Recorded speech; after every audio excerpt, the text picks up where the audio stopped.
Castlevania Order of Ecclesia takes place in the early 19th century, where the Belmont clan is somewhat inactive. With no Belmonts around, the people decided to come up with other ways to defeat the Count.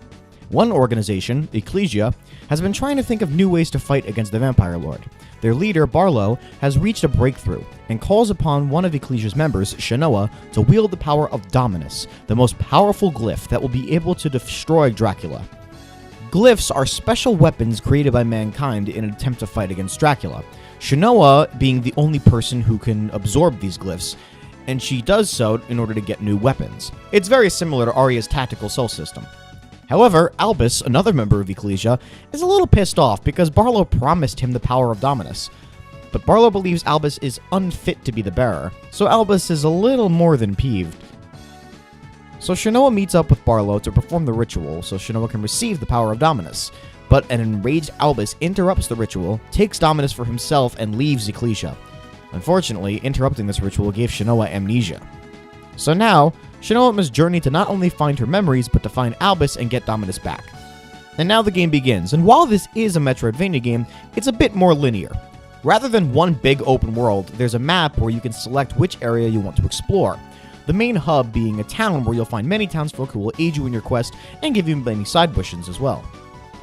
The glyph system is really fun to use, giving Shanoa a wide range of weapons. And of course, it's a Castlevania game, I can't leave out the music.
Along the way, we encounter Albus, who, while kind of playing the antagonist role, still shows that he somewhat cares for Shanoa.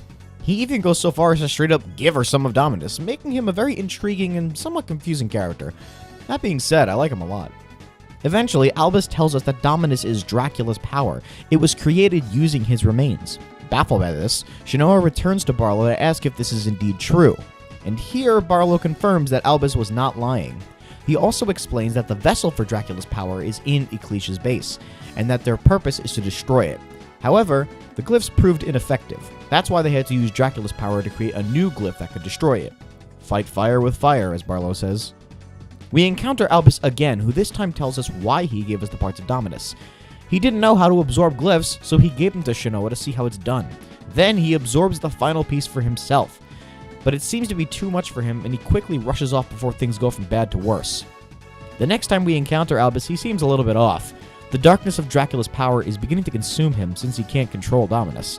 Dracula is beginning to take control of him, but Albus tries his best to fight it, telling Shanoa to run, but it's in vain.